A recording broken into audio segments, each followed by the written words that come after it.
MMC Hospital Podcast, from MMC to anywhere. Ya, berarti memang untuk bahkan lebih bagusnya ya dok, sebelum ada gejala itu udah dideteksi dulu ya dok. Nah, ngomongin tentang deteksi lebih awal itu apa aja sih dok, maksudnya tindakannya?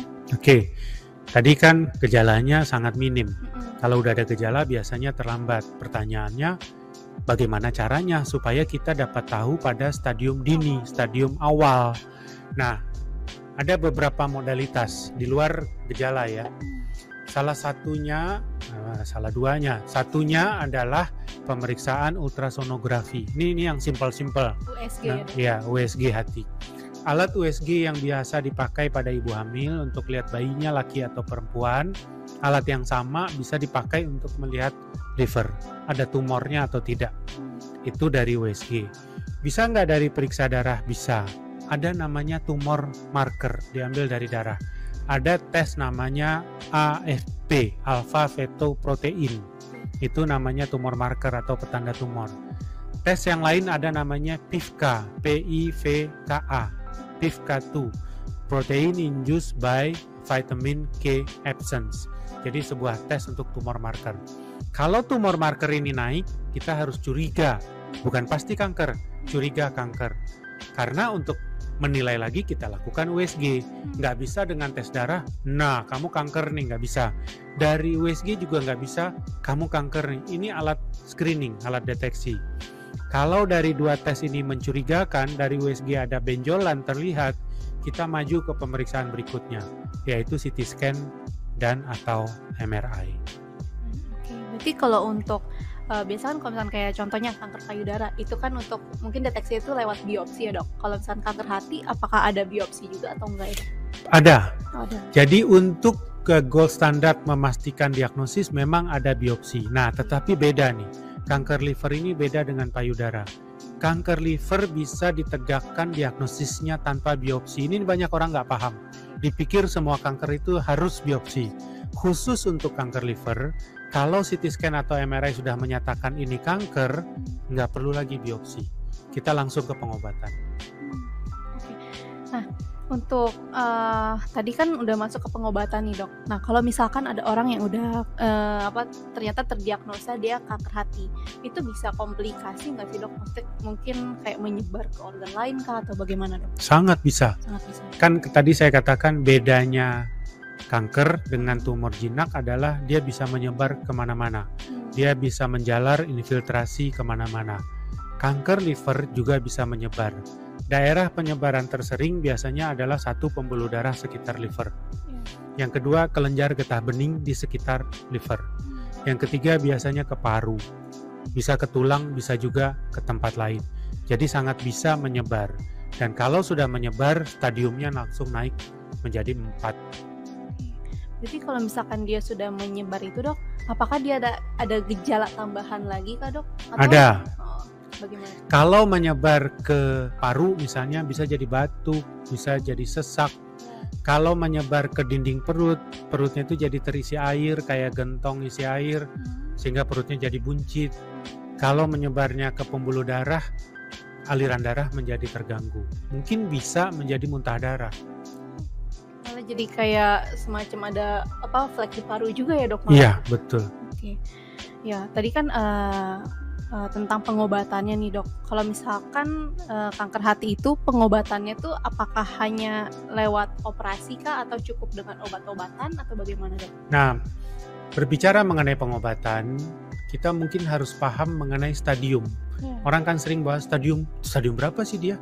Stadium 2, stadium 4. Stadium itu akan berpengaruh terhadap pengobatan dan berpengaruh terhadap harapan hidup atau prognosis. Kanker hati punya sistem stadium yang membagi kanker itu menjadi dalam lebih kurang 5 stadium. 1, 2, 3, agak unik. Kanker yang lain rata-rata 4, dia 5. Nah, pada stadium tertentu, stadium awal yaitu stadium nomor 1, stadium nomor 2, pilihannya adalah operasi. Oke. Pilihan yang terbaik adalah operasi karena operasi bisa menyembuhkan, tetapi harus ditemukan pada stadium awal, yaitu stadium nomor 1, stadium nomor 2. Kalau masuk stadium nomor 3, kita melakukan tindakan namanya embolisasi. Bisa operasi, tapi kebanyakan tidak dioperasi, tapi dilakukan embolisasi. Atau disingkat namanya TACE, Transarterial Chemoembolization. Kita di MMC bisa melakukan ini. Operasi kita juga bisa lakukan di MMC. Kalau sudah masuk ke stadium nomor 4, pilihan pengobatannya kita sebut terapi sistemik.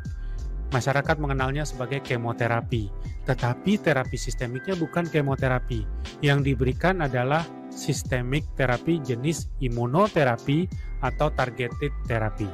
Jadi orang pokoknya tahu obat yang suntik-suntik, minum-minum itu kemoterapi. Enggak, mirip, tetapi cara kerjanya beda dengan kemoterapi. Tapi tujuannya tetap menyerang sel kanker.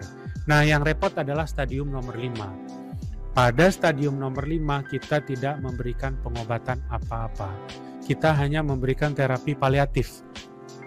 Terapi paliatif itu atau suportif memberi kenyamanan untuk pasien. Kalau dia mual dikasih anti mual, kalau pasiennya nyeri dikasih anti nyeri, kalau pasiennya susah makan dipasang selang lewat hidung supaya makanan bisa masuk. Karena ini stadium yang sudah sangat lanjut. Kita nggak mau ketemu pada stadium ini. Kalau bisa ketemu pada stadium nomor 1, nomor 2. Berarti untuk yang tadi udah di stadium 5 itu memang artinya udah tidak ada jalan pengobatannya ya, Dok? Iya, tidak bisa menjanjikan pengobatan dengan janji kesembuhan. Pengobatan yang diberikan adalah pengobatan yang memperpanjang harapan hidup. Kalau tadi yang dia di stadium 1 dan di stadium 2 kan dia masih bisa melalui operasi ya, Dok? Betul. Tapi apakah kemungkinan setelah dioperasi itu akan maksudnya menimbulkan gejala balik gitu, Dok? Maksudnya jadi berulang gitu? Iya, pinter nih, pertanyaannya bagus. Jadi ya inilah repotnya penyakit liver. Biasanya pasien dengan kanker hati dia bukan hanya punya kanker. Ini bedanya dengan payudara. Pasien dengan kanker payudara, kankernya cuman yaitu penyakitnya di payudara. Ada kanker di paru, ya cuman itu kanker itu ada di paru. Ada kanker di tulang, ya itu begitu dipotong ya selesai beres. Tapi pada pasien dengan kanker liver, tidak jarang dia punya penyakit sirosis, pengerasan hati. Ini mungkin kita perlu pembahasan khusus lah mengenai sirosis, karena panjang lagi ceritanya mengenai sirosis. Dia punya hepatitis B atau C, dia punya fatty liver, atau dia punya tadi alkoholik fatty liver. Jadi kadang-kadang kankernya diangkat, sirosisnya kan masih ada. Makanya saya bilang tidak jarang punya penyakit 2 in 1 atau 3 in 1. Kankernya beres, yang 2 lagi belum beres. Nah, yang 2 ini tetap menjadi pemicu atau inducer untuk terjadinya kanker. Sehingga dikatakan pada mereka yang sudah dioperasi, 50% sampai 60% dapat terjadi recurrency. Apa itu recurrency? Kankernya numbuh lagi. Jadi ada kemungkinan 50% untuk tumbuh lagi. Sehingga kalau sudah sembuh tetap dalam pemantauan. Apa itu pemantauan? Kita USG. Tiap bulan USG, tiap bulan USG. Lalu setiap 6 bulan di CT scan atau MRI untuk mengintip munculnya kanker baru. Tapi apakah dengan pengobatan lanjutan itu maksudnya tingkat kesembuhannya benar-benar akan 100% atau mungkin nggak nyampe 100% juga, Dok? Kalau kita bicara kanker, biasanya kita nggak berani mengatakan bahwa Anda sudah sembuh 100%. Urusan selesai, enggak. Karena kita tidak tahu kelanjutan tahun depan, 2 tahun lagi, 3 tahun lagi. Makanya kita amati terus. Pertanyaannya, ada nggak sih pasien saya yang sembuh 100% setelah dioperasi? Ada. Ada pasien saya yang operasi sekitar 14-15 tahun yang lalu. Sampai hari ini tidak ada tumbuh kankernya lagi. Tapi pasien ini tetap dalam pengamatan saya. Jadi ada pasien-pasien seperti ini yang operasi sudah lama, tapi alhamdulillah aman sampai hari ini. Tapi saya tidak berani mengatakan seumur hidup saya jamin tidak akan tumbuh kankernya. Enggak, tetapi biasanya makin lama nggak tumbuh, makin kesananya makin kecil kemungkinan untuk tumbuh lagi. Jadi kayak pasien yang udah 15 tahun nggak tumbuh, kayaknya sih nggak akan tumbuh. Tapi tetap pasien ini saya anjurkan untuk kontrol. Kalau tadinya sebulan sekali, 3 bulan sekali, 6 bulan sekali, sekarang dia datang setahun sekali. Nah, berarti perlu dicatat ya Metro Friends bahwa memang kanker hati ini memang itu penyakit yang akan berkelanjutan ya dok. Jadi ya, Betul. jadi kalau misalkan memang udah ada gejala yang mungkin udah timbul, itu harus segera dideteksi supaya bisa ketahuannya lebih awal. Karena kalau misalkan ketahuannya di stadium akhir itu lebih susah ya dok untuk pengobatannya. Bahkan tadi di stadium akhir pun udah nggak ada jalan lagi nih untuk pengobatannya. Oke, kalau gitu dok, ada nggak sih dok mungkin tips ya untuk kita Metro Friends nih di rumah yang mungkin mendengarkannya juga agak was-was juga nih ya, maksudnya apakah selama ini gaya hidup kita atau mungkin cara kita, misalkan kayak contohnya makanan, ada nggak sih dok yang harus dipantang seperti itu? Baik, makanya tadi saya bilang ini bincang-bincang santai tapi Berat jangan-jangan juga di ya. akhirnya nggak santai. Dari sisi gaya hidup ya, yang mungkin bisa diatur dengan gaya hidup adalah perlemakan hati.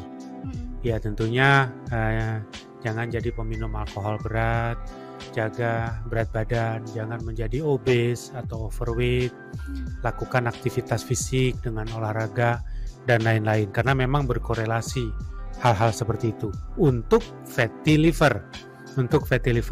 Tapi kan tadi saya menyinggung juga masalah hepatitis B, hepatitis C. Ini tidak berhubungan dengan pengaturan makan. Hepatitis B di Indonesia kebanyakan transmisi vertikal, artinya didapatkan sejak lahir. Jadi mau dia gaya makan apapun ya kalau udah dapat dari lahir kan susah. Jadi yang saya anjurkan adalah untuk hepatitis B sebaiknya dilakukan screening.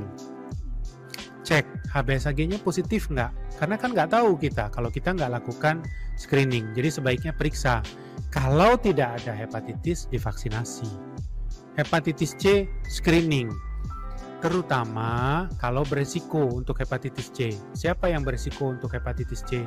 Dia pernah transfusi darah, dia pernah dioperasi, dia pernah narkotika suntik, dia pernah ditato, pernah ditindik dan sebagainya. Cek hepatitis C. Ya kalau mau aman, cek hepatitis B dan hepatitis C sekalian.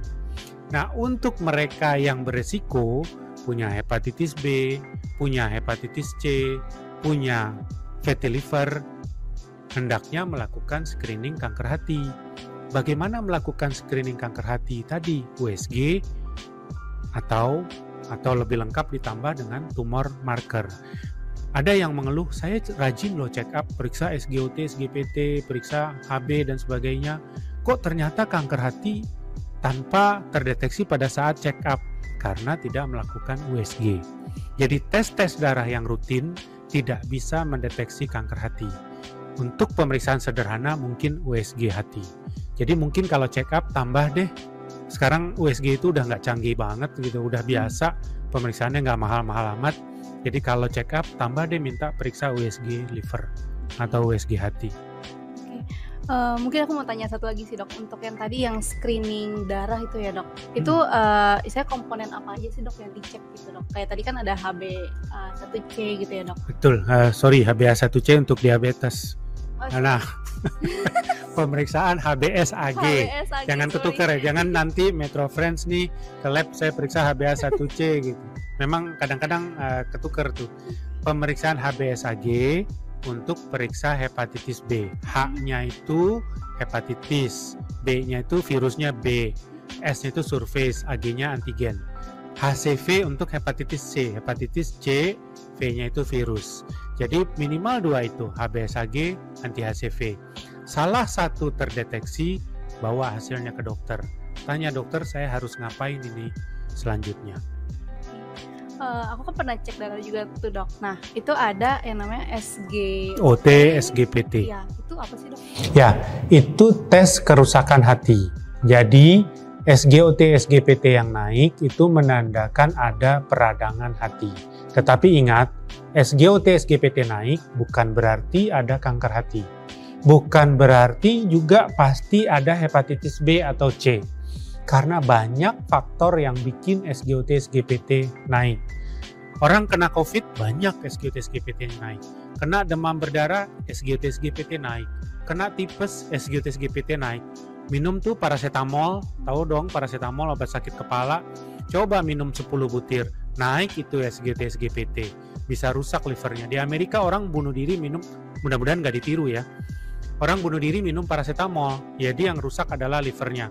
Alhamdulillah di sini bunuh dirinya minum Baygon, bukan paracetamol. Jadi saya juga nggak pusing-pusing amat gitu ngurusin yang beginian. Jadi itu saya mau tunjukkan bahwa SGOT SGPT bisa naik atau liver kan bisa rusak karena obat-obatan.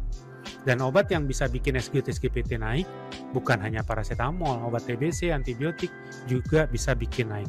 Jadi banyak faktor yang bisa bikin SGOT SGPT naik. Dengan kata lain, SGOT SGPT itu sebetulnya pintu pertama untuk mendeteksi ada radang nggak di liver. Oh, SGOT SGPT normal, berarti tidak ada radang.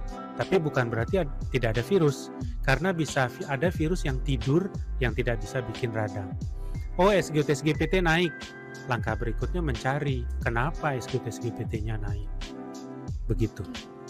Oke, mungkin untuk pembahasan kali ini kita cukup sampai di sini ya, Dok. Nanti untuk nextnya, tadi kan dokter bilang untuk topik tentang sirosis ya. Sirosis mungkin nanti kita akan bahas di podcast selanjutnya. Insya Allah.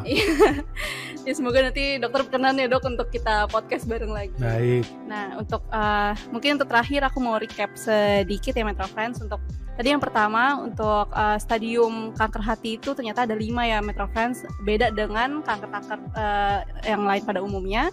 Dan diusahakan untuk Metro Friends jika mempunyai gejala itu harap dideteksi lebih awal ya, Dok, karena supaya biar bisa diketahui lebih awal dan pengobatannya juga lebih mudah dan tingkat kesembuhannya juga semakin tinggi ya, Dok.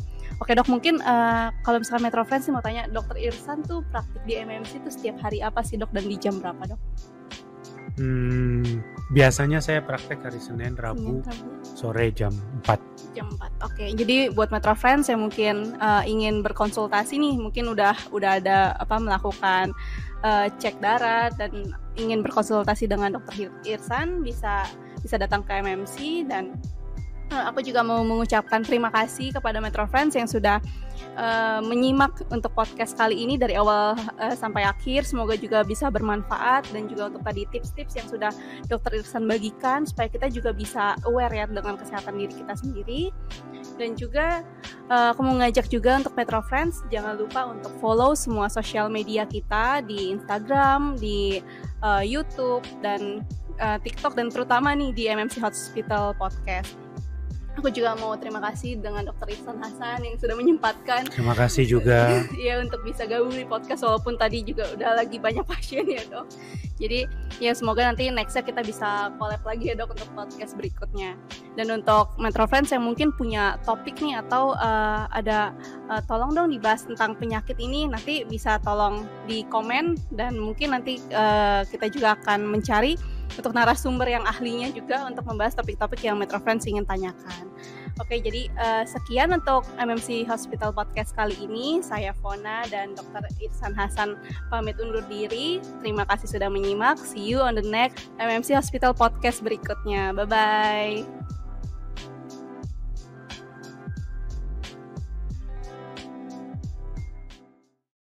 MMC Hospital Podcast, from MMC to anywhere.